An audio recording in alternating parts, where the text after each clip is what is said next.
Marriage, the definition of marriage, is a lifetime commitment to constantly share with your spouse emotional intimacy. It's a lifetime commitment.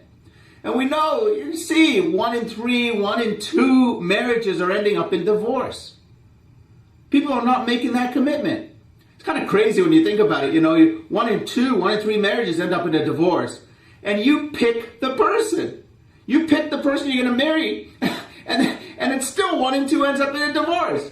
You would think it'd be the other way around with children. We have our kids. And we don't get divorced to our children. But we don't know what we're going to get. We don't know what's going to pop out. We don't know who's going to show up. Yet we make a commitment. All right, they're my kid for life. We're going to make it work.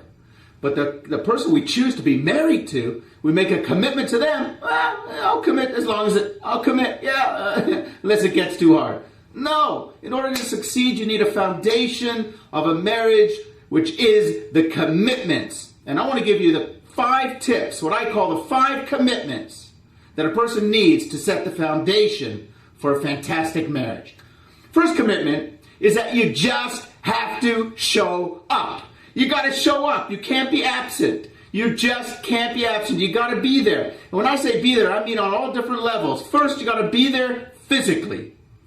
You can't be an absentee spouse. Can't call in and say, hey, how's it going? Yeah, I know I haven't seen you very often, but no, you got to show up. You got to get home. You got to be with your spouse. You actually have to show up physically. You got to make that commitment. Be there every day. Got to show up.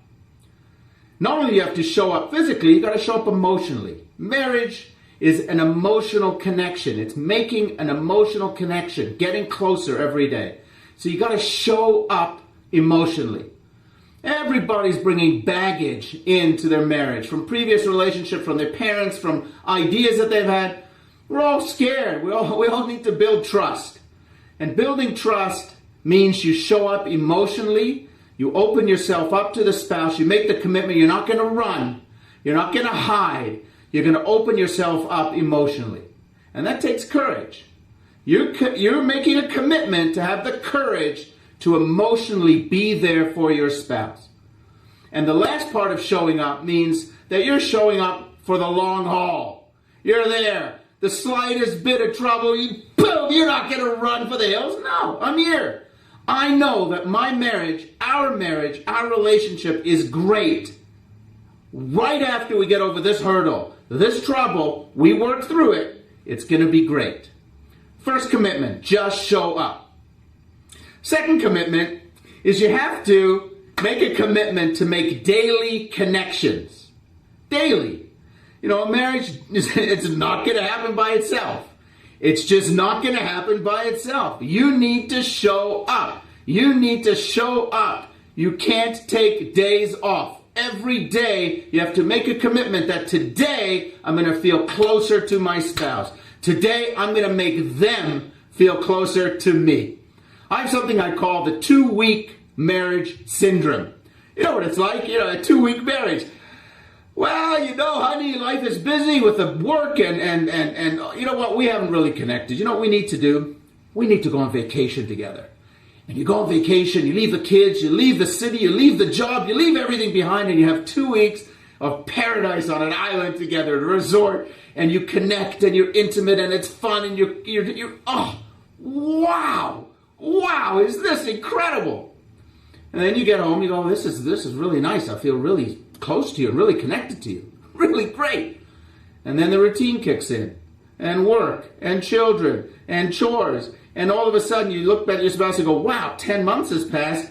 We really haven't had any connection. You know what we need? A vacation. And you take a 2-week holiday and it's great. And this happens for 20 years. You know what? You end up being married 2 weeks a year for 20 years. You can't do that. You have to make a commitment to make a daily connection. Daily connection. And that means making your lifetime daily commitment statement, which is today I wake up, I say, thank God I'm alive. All right, now what am I going to do to make my spouse feel that they're the most important thing in my life today? What I'm going to do today to make them feel really connected to me today? You have to make that commitment to make daily connections. The third commitment is what I call both of you, both spouse, husband and wife, have to take full responsibility for the relationship. You have to be committed to take full responsibility. You've heard that marriage is a 50-50 partnership, right? Well, don't believe that. That's not true. It's destructive.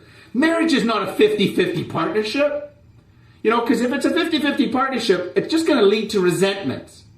Because resentments are all about unrealized expectations. And if I have an expectation it's a 50-50 partnership, that means, I'm doing my 50%. But you only did 49%. You should have done your 50. And now that you're doing your 49, I'm only going to do 49. Or maybe even 48. Teach you a lesson. And all of a sudden that marriage starts spiraling downhill. No, it's not a 50-50 partnership. Marriage is 100% zero partnership both ways. You have to make the commitment that you're going to take responsibility for your relationship. You are going to take responsibility for your marriage and do your best. And that's all you can do, is do your best. And you do your best. What do you do for a living? You're a doctor, you're a lawyer, you're a mechanic. What do you do for a living? A teacher?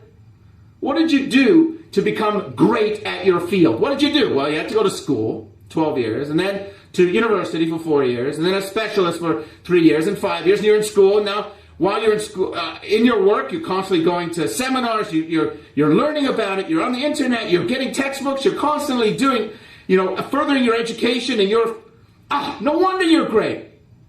Well, what are you doing for your marriage to make sure you're doing that the best you can? Are you learning about it? Are you a connoisseur of your spouse and of marriage? You have to be committed to do your best. You're taking full responsibility, which means you have to do your best. The fourth commitment is that you have to be in charge of your own well-being. There's marriage work, and then there's my work. I can't make you, my spouse, responsible for my inner work, my sense of inner peace, my sense of well-being, my inner health. That's my responsibility. That's not your responsibility. If you're in a relationship and you have a toxic mind, you haven't worked through your personal issues. It's kind of like a person who lives in a toxic dump, that the ground is seeping with this toxic waste. And he goes to his doctor, he says, I just don't feel good. I'm not feeling great. The doctor says, well, you know what you need to do? You need to diet. You need to exercise. You need to meditate. You got to do deep breathing. Well, you can do all of that stuff, but as long as you're living in this toxic wasteland, all that stuff's irrelevant. Because you're still going to be unhealthy. You're still seeping in, all the toxins just seeping into you from all over. Well, that's what it's like when you don't take control of your own mental well-being in a relationship. You can do all the right things, but if it's unhealthy in there, if it's stressful in there, your relationship is going to reflect that. But that's not your spouse's work. That's your commitment to do your own inner work, your own personal growth. That's your responsibility. And you need to make that commitment to your spouse, that I will do my work. They will do their work. I will do my work. And the beautiful thing about it is that marriage is set up in such a way that marriage itself is personal growth.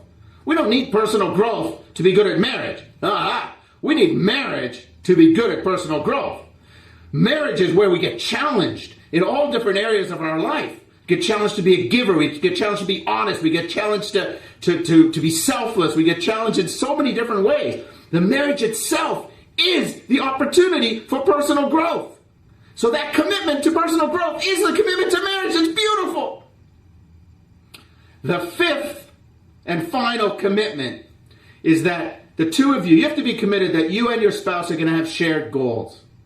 When you first get married, it's so exciting, and you're always looking at each other. You can tell newlywed couples are glaring into each other's eyes. Oh, wow, it's us, me, and you're. But eventually, the honeymoon wears off a little bit, and the two of you looking at each other, the two of you have to begin now to come together and look out at the world together. And in order to do that, you need common goals. I once saw this pictorial essay. It had different topics, a picture, and then it had a caption. And one of them caption said, marriage. And in a picture of these two very well-dressed, executive kind of beautiful people in boats, each one standing in their own little rowboat, pointing out towards the horizon.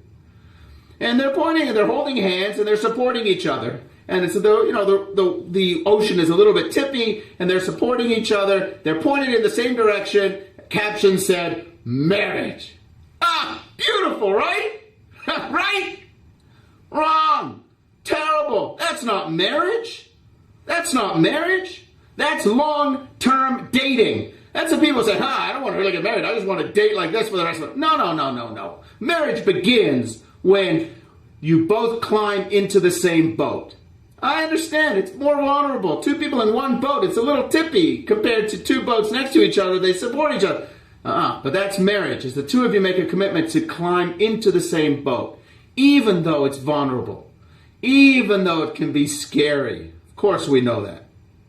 But it's not about that. It's about creating that shared space, that the common goals. Very important. See, there are three parts to every relationship. There's the husband, and then there's the wife, and then there's the relationship. The husband, your needs have to be met. We understand. You got to communicate them. You got to be healthy. Got it. The woman, your needs need to be met. Of course. You got to communicate them. It's got to be healthy. Beautiful.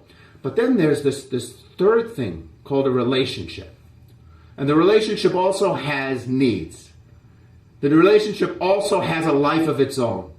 And the both of you need to have a shared goal that you can both look at this thing called relationship and give the relationship what it needs. Give the relationship what it needs. And if you do that and you make sure that the two of you are focused on creating a beautiful, healthy relationship, that's your commitment. So let's review. You need these 5 commitments to build a foundation for your marriage that you can start building your marriage on. Number 1, just show up. Number 2, has to be a daily connection, commitment to daily connection. Number 3, each person has to take full responsibility for the success of the marriage on them. Both of you have to do that. Number 4, you got to be in charge of your own well-being. That's not your spouse's job. It's your job to become healthy inside.